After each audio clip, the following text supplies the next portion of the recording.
Então, boa noite a todos, caríssimos irmãos.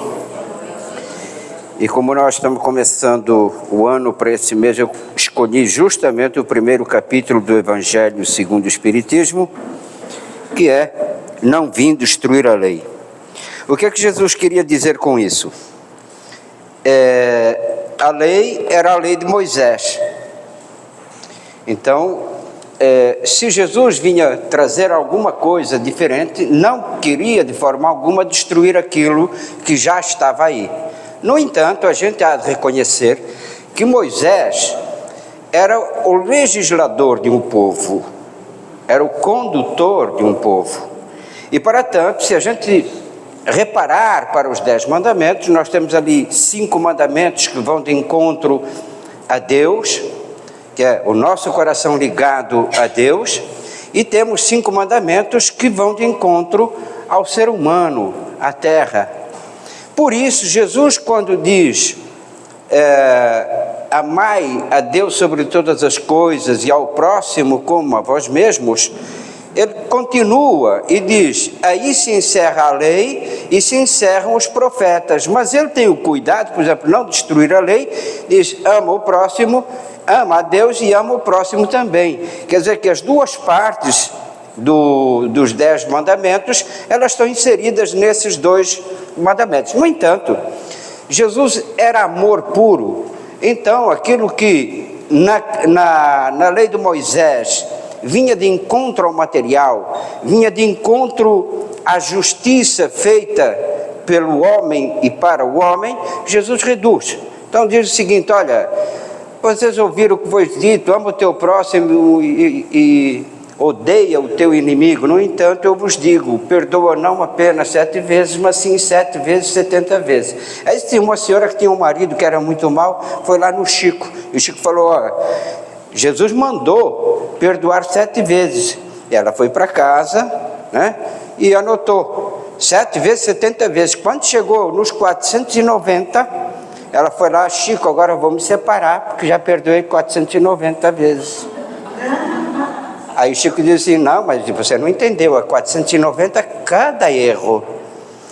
Aí ainda faltava mais um bocado, né? Então, quer dizer, Jesus vem para nos ensinar única e exclusivamente a amar. Aquilo que era de Moisés ficou, porque ele confirma, Moisés estava certo em tudo, porque quando Moisés traz aquele povo do Egito, em que aquele povo estava apegado ao politeísmo, não é muito diferente de hoje, quando a gente se ajoelha diante dos santos e dos anjos, né? Implorando e pedindo, faz deles os mensageiros que nos levam a Deus. Então, são os deuses que nós carregamos. Há muita gente que nem liga para Jesus, o importante é o santo da devoção, cada um que tenha o seu, sem problema. Mas Deus habita dentro de nós e nós nos esquecemos disso, né? Nós temos um anjo da guarda e nós nos esquecemos que temos um anjo da guarda. Estamos preocupados com quem porventura possa fazer-nos mal. Então,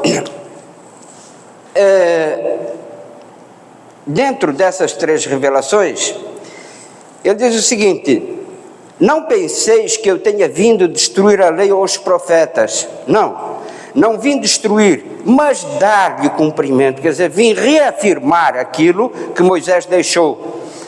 Porquanto, em verdade vos digo que o céu e a terra não passarão sem que tudo o que se acha na lei esteja perfeitamente cumprido, enquanto reste um único iota ou um único ponto, não saireis daqui. Isto é, nós estamos num planeta de provas e expiações, e eu reafirmo aquilo que eu sempre digo, nós não somos humanos, tá? Nós estamos na condição humana, mas nós somos espíritos. Nós não pertencemos aqui é a passagem, aqui é a escola, aqui é onde nós estamos aprendendo. E aprendendo a quê? A amar. Dizem os espíritos que a gente sequer precisaria vir ao mundo para evoluir. No entanto, diante das provas que temos no mundo, aquilo que fazemos aqui durante 50 anos, provavelmente levaríamos 500 anos no mundo espiritual. Há espíritos que acabam por se complicar ainda mais. Aqueles que vêm ao mundo e que realmente se tornam genocidas, por exemplo, há o exemplo de Hitler. uma reencarnação em que ele teve 70 ou 70 e poucos anos, está agora no mundo espiritual e terá que ficar isolado durante 1000 anos para repensar tudo quanto ele esteve aqui. Olha quanto tempo ele atrasou a sua evolução, porque nós estamos aqui para aprender. A gente diz que a Terra é um planeta de provas e expiações. A prova é necessária, que a gente provar aquilo que teoricamente tenhamos aprendido, e teoricamente mesmo, quantas e quantas vezes a gente conhece a verdade, a gente sabe como deve agir, mas a gente não consegue, ainda somos capazes de dizer, não tem sangue de barata, a barata também fica brava, tá?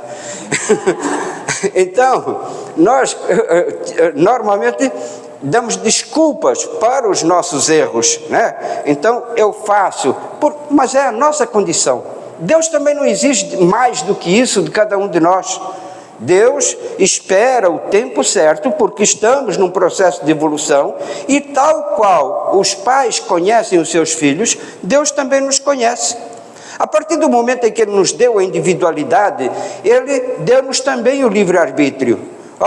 Ide e fazei convosco aquilo que quiserdes, mas não vos esqueçais que a responsabilidade pelo bem ou pelo mal será sempre sua. E está aqui a gente, né, a duras penas. Mas não nos esqueçamos que nós estamos hoje preparando a próxima reencarnação. E esta reencarnação é reflexo da reencarnação anterior. A gente vê que não foi muito boa não, né? Então é melhor que a gente comece a preparar a futura de uma forma totalmente diferente. Então nós temos Moisés com a primeira revelação, que nos dá a certeza, nos reafirma, né, que existe um Deus único, que não está aqui nem acolá, que está dentro de cada um de nós. Incita-nos a sermos fraternos e a sermos amorosos. Ele nos mostra esse Deus, coloca diante de nós, de acordo com a capacidade que naquele tempo nós tínhamos de compreendê-lo. É muito arcaico, por isso Jesus precisou vir. E aí nós temos a segunda revelação. Vejam que Jesus, se estivesse ganhando direito autoral pelo Novo Testamento, seria o homem mais rico do mundo. Nem o Elon Musk estava passando por ele, porque é ainda hoje. Vejam que desde o ano 300, quando a Bíblia foi compilada pelo imperador Constantino, a Bíblia está vendendo até hoje, e vende horrores. Mas vejam, é importante que a gente coloque, nós estamos divididos em filosofias religiosas. No entanto, Jesus não deixou nenhuma. Jesus deixou o catolicismo? Não. Jesus deixou um único ensinamento, e tudo quanto está no Evangelho, que nos parece uma corrente feita de elos, em que uma se liga à outra, para chegarmos a um ponto determinado. Nós temos que percorrer cada elo, porque amar o próximo seria tão difícil? Seria facílimo, mas às vezes o próximo também não deixa, né? A culpa não é sempre nossa, é o próximo que não deixa a gente amá-lo. Mas eu até digo o seguinte: viver evangelicamente é difícil? Não, viver evangelicamente é a coisa mais fácil que tem. Conviver evangelicamente, sim, é a coisa mais difícil, porque nós temos divergências de pensamento, temos experiências diferentes, temos necessidades espirituais diferentes, e aí existe então aquele momento em que a gente se embate, e nos embatemos através de ideias. É no futebol, por exemplo, né, em que o Santos continua afirmando que é o melhor do mundo, mas há gente que não vai concordar comigo. O corintiano, por exemplo, pelo amor de Deus, vai dizer que é o melhor, mas não é, tá? Na questão, né? É corintiano? Que pena, ainda está a tempo de mudar, viu? Porque o Santos ainda está aceitando torcedores. Mas, pelo amor de Deus, estou morto aqui. Então, na questão religiosa é a mesma coisa. Há gente que vai para o Seixonoye. Tive uma senhora que eu encaminhei para a doutrina espírita, e passado ela já desencarnou, passado algum tempo, ela me falou que agradecia por tudo quanto eu tinha feito por ela, o quanto eu tinha orientado, os livros que eu tinha indicado, mas que neste momento tinha encontrado uma coisa muito além, que era a fraternidade branca não sei de onde. Vai para lá comigo, Fernando. Eu falei, olha, eu não consegui entender ainda a doutrina espírita, se é tão avançada assim, espera um pouco e depois eu vou lá, tá? Mas neste momento é só aqui que eu vou ficar, né? Então, as divergências religiosas também estão de acordo com a capacidade que cada um de nós tem de compreendê-las, tá? Então, há aqueles que se dão bem como evangélicos, há aqueles que são de Umbanda, de Candomblé, os espíritos, os católicos, enfim, os protestantes. Cada um é cada um, mas cada um que esteja dentro do seu lugar, dentro daquilo em que ele entende que encontra a verdade e que responda às perguntas e às dúvidas que porventura ele tem. Se uma doutrina ou qualquer coisa não responde às minhas dúvidas, então ela não servirá para mim. A gente está calcado em Jesus. A Bíblia, ela tem sido traduzida ao longo do tempo, e até digo alguma coisa aqui, porque há pessoas que continuam me reafirmando que a Bíblia foi totalmente modificada. Não foi. Por incrível que possa parecer, se vocês veem a tradução da Bíblia católica para a protestante, não existe diferença. E o protestante não pegou a Bíblia católica. Ele pegou a Bíblia lá escrita em judaico e em aramaico e a traduziu. Recentemente, o Haroldo Dutra fez uma tradução do Novo Testamento também e diz, não há divergência alguma. Nós vamos encontrar palavras diferentes, claro que é próprio do tradutor, mas é a mesma coisa. Nisso tem havido sensatez em tudo. Então, este é o livro. E o livro que nós devemos estudar. Tem um amigo que dizia que eu não consigo, porque começo a ler, me dá um sono. Eu falei, que legal, tem gente que precisa comprimido para dormir, você é só a Bíblia, coisa mais simples, né? Então, há outro que me diz, cara, eu começo a ler, mas chegou um ponto, não entendi nada. Eu falei, volta no começo, começa a ler de novo, porque é isso aí mesmo.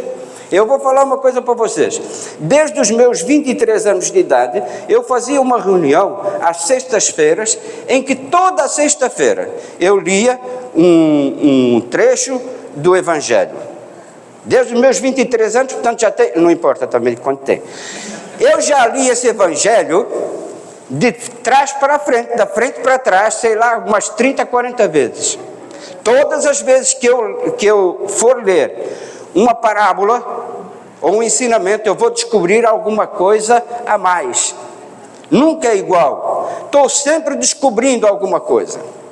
Então, quanto mais a gente se propuser a ler, melhor. Então, a Bíblia, o Evangelho, ele eu digo, o Novo Testamento, o Velho Testamento, ele pode ficar de lado, porque é aquela coisa de Moisés, que Jesus não veio destruir, vem dar cumprimento, mas deixa uma lei. Aliás, o próprio João diz o seguinte, o novo veio para substituir o velho. O velho, quando se torna velho, tem que ser deixado de lado. E Jesus simplifica.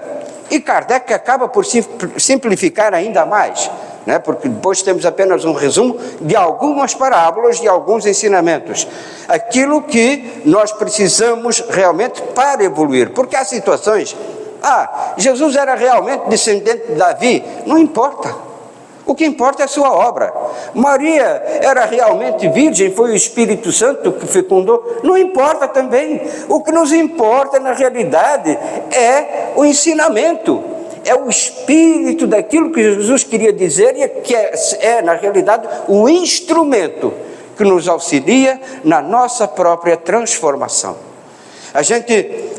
Nós estamos aqui e mesmo que a gente não siga uma doutrina religiosa, se a gente voltar o nosso pensamento para 10 anos atrás e nós pensarmos quem éramos e vamos perguntar, mudamos alguma coisa? Se não mudamos, não valeu a pena termos vivido esses 10 anos. Nós não podemos viver com a síndrome de Gabriela, né? Eu nasci assim, eu vivi assim, vou morrer assim. Não, nós precisamos modificar-nos constantemente, e isso vem do aprendizado, das experiências que temos ao longo da vida, daquilo que colhemos dos livros, daquilo que colhemos dos nossos amigos e até dos nossos inimigos, né? Até dos erros que nós cometemos, para que a gente não volte a cometê-los. Existe um ditado: errar é humano, mas errar 2 vezes já é burrice. Mas normalmente a gente erra 3, 4, 5, 6 vezes, que é para ter certeza que está errado mesmo, né? Porque às vezes a gente não tem certeza que errou. Bom, Jesus vem nessa batida, e eu digo que ninguém conseguiu fazer tantas transformações, tantas mudanças antropológicas quanto Jesus. Umas para o bem e outras para o mal. É que aquelas que foram para o bem, elas não sobressaem, porque elas são individuais, e quantos espíritos já não terão passado aqui pela Terra, estão hoje em outros planetas, evoluíram, aprenderam, né? Conheceram outras formas de viver.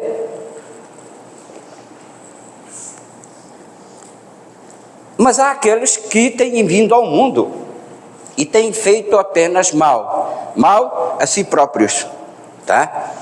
Por exemplo, quando a gente fala em igreja católica, aqui está, não é a instituição igreja, porque quem faz a instituição são os homens, e os homens têm, eu digo, essas transformações antropológicas, e que nos ensinaram muito, que até desses prejuízos emocionais, pessoais, dessas coisas que temos tido ao longo do tempo, tem sido, de fato, o nosso aprendizado. Então, em 1233, salvo erro, eu não estava lá, mas acredito que o Rui, com essa barba branca, tenha estado, noutra encarnação, tá? Não é nesta, não, pelo amor de Deus. O homem institui a Inquisição, em nome de Deus, para que aceitássemos o Cristo, e aceitá-lo sem o compreendermos. Esse é que é o grande problema, porque até a missa era dita em latim, ninguém entendia nada, né? Então era aceitar o Cristo e viver de uma forma que não fazia o homem se transformar, era uma forma aparente de viver e de conviver, porque os prejuízos estavam dentro de cada um de nós, as imperfeições já estavam dentro de nós, e nós não tínhamos como modificá-las, ou não temos como modificá-las, se nós não tivermos o livre-arbítrio.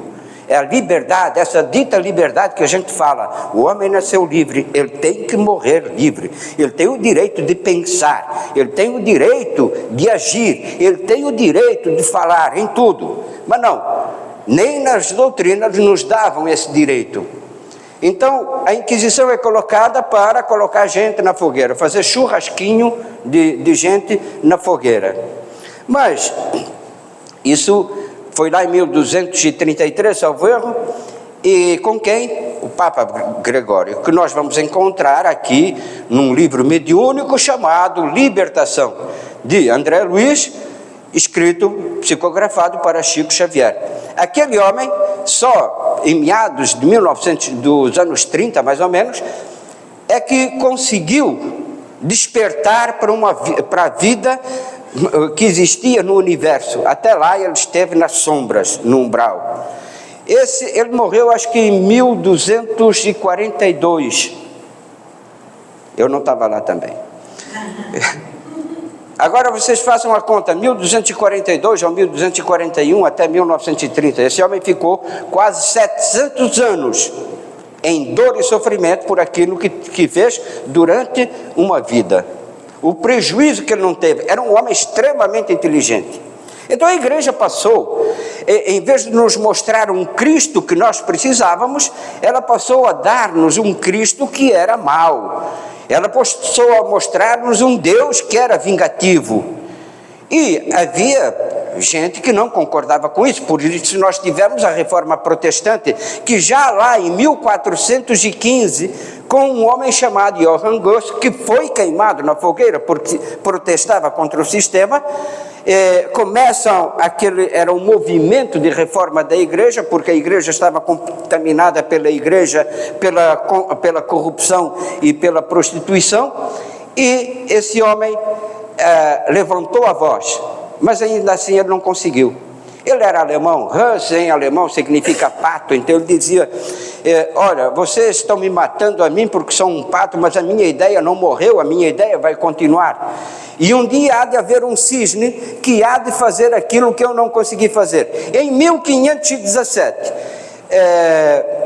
Martinho Lutero coloca na porta da sua igreja as 95 teses protestantes, aquilo que deveria ser realmente um cristão e como se aceitava um cristão.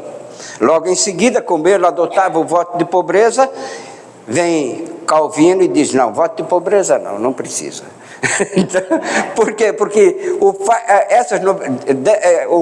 fato de uma das teses era fazer o voto de pobreza, afastou muita gente da igreja, porque aqueles senhores de terra, embora não concordassem com o cristianismo existente, com o catolicismo, também não vinham para o protestantismo porque tinham que largar tudo. Aquela coisa que Jesus diz ao mancebo, olha, quando ele diz que preciso fazer para seguir, ama o teu próximo, ama a Deus, faz a vontade de Deus e segue-me.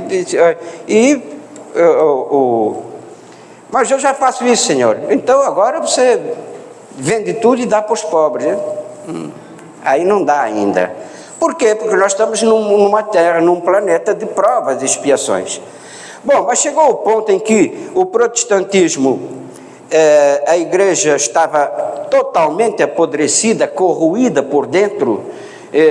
Uma das coisas que Martinho Lutero condenava, e condenava de uma forma muito veemente, era a venda de indulgências, né?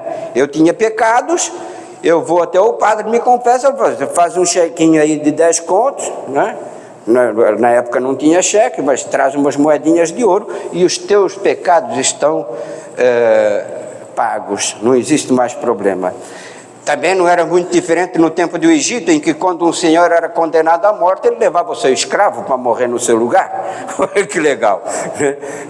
O homem tem sido assim ao longo de todo o tempo. Mas quando o protestantismo começa a ficar arraigado e o catolicismo ele continua a sua trajetória, para quem se entenda bem dentro dele, eu sempre digo, você é um protestante, que seja um bom protestante, é um católico, seja um bom católico, é um espírita, tem que ser um bom espírita. Certa vez, o Jaci Regi, nossa, vocês estão com pressa? Ainda bem, podemos ir até às 10, são quase, eu tenho só meia hora. Então chega um ponto em que, na verdade, era preciso que se desse liberdade ao homem para pensar naquilo que ele queria e que pudesse, enfim, escolher o seu próprio caminho. Vejam, escolher o caminho com a liberdade, com o livre-arbítrio que é dele, que ninguém pudesse interferir nisso. Porque o protestantismo chegou a um ponto em que também começou a perder-se. Os homens, aqueles que dirigem essas igrejas, é que começaram a perder-se. Por quê? Pela vaidade, pelo orgulho, pela ganância. Então, era o momento de Jesus trazer uma verdade para quem pudesse entendê-la. E vejam que Jesus tinha prometido isso. Em João 14, ele diz o seguinte: eu pedirei ao Pai e ele vos enviará um Consolador, e este nunca vos abandonará. Ele é o Espírito Santo, é o Espírito da verdade, o Espírito que conduz toda a verdade. O mundo não pode percebê-lo e nem pode reconhecê-lo, mas ele far-vos-á lembrar de tudo quanto vos tenho dito. E esse Consolador, que é o Espírito da verdade, há de ficar convosco e há de ficar em vós para toda a eternidade. E nós vemos algumas religiões aí esperando o Cristo voltar. Ele próprio diz, ele há de ficar convosco e há de ficar em vós para toda a eternidade. Se viesse um Cristo talvez não o matássemos, mas íamos prendê-lo, sem acusação, sem nada, né? Se ele viesse como homem, mas o que é que eu disse há pouco? O que nós temos que entender do Cristo não é o homem, é o Espírito, é aquilo que ele nos deixou. Certa vez, um espírita renomado aqui em Santos, Jaci Regis, disse o seguinte: a doutrina espírita é uma religião eclética. O pessoal caiu em cima dele. Ela é uma doutrina filosófica, mas ela é elitista. O pessoal caiu em cima dele, meu Deus. E eu estou com ele. Porque se nós viermos aqui apenas em busca do santo, em busca de resolver os nossos problemas, nós nunca conseguiremos alcançar nada. Nós temos que entender que vimos aqui a doutrina e aqui temos o maior dos instrumentos para a nossa evolução, mas pela nossa responsabilidade. E é preciso entender a própria doutrina. Se eu quero entender a reencarnação, eu preciso estudá-la. Se eu quero entender Deus, eu preciso entender a reencarnação. Não há espírita sem estudo. A gente vem ao centro, toma um passe, é ótimo. Mas o trabalho mais importante do centro é este que as pessoas vêm fazer aqui, é falar com vocês. E eu sei com toda certeza que quando eu venho aqui ou qualquer outro vem, nós não viemos aqui trazer nada de novo, não. Tudo isso que eu disse agora, vocês sabem perfeitamente que foi dessa forma. Só que eu fiz lembrar aquilo que estava um pouco esquecido, que estava lá dentro de cada um e que de vez em quando precisa ser despertado. Nós estamos hoje dentro da doutrina espírita para entender as necessidades que temos para o futuro em busca da nossa evolução e para entender todas as dores pelas quais nós passamos. Sem a doutrina espírita, sem o advento da reencarnação, eu jamais entenderia Deus, porque eu não poderia entender por que é que vem um cara feio e outro bonito assim que nem eu, né? E tem outros assim bonitos também, né? Concordo. Ou por que é que vem uma pessoa doente e vem outra sã? Por que é que alguém nasce na opulência e outro nasce na mais absoluta miséria? Só com o entendimento da reencarnação nós vamos entender as distorções sociais que nós vivemos no dia a dia e podemos entender o mundo como perfeitamente justo. Podemos entender a Deus como infinitamente sábio, justo, mas sobretudo misericordioso. Porque apesar das dores que nós temos que passar, ainda assim é a oportunidade que temos de resgatar o mal que porventura tenhamos cometido. O perdão, se a gente fizer alguma coisa contra alguém, a gente certamente vai passar algum tempo, quando despertarmos para aquilo que tivermos feito, com uma dor dentro de nós. Como é que essa dor sai? Quando eu conseguir chegar para essa pessoa e dizer, me perdoa, eu agi errado. Aí parece que tiramos aquele peso de dentro da gente, né? O camarada pode dizer, não perdoo. Bom, mas aí já é problema dele, né? Você já se conscientizou do erro que cometeu e você já está se sujeitando às dores e às provas que possam vir a partir do teu despertar, porque Deus também não nos dá nada, não nos coloca nada no caminho sem que a gente consiga passar por isso, né? Costuma dizer, não carregaremos um fardo mais pesado do que forças nós temos que carregar. Deus não tem pressa, quem tem pressa somos nós.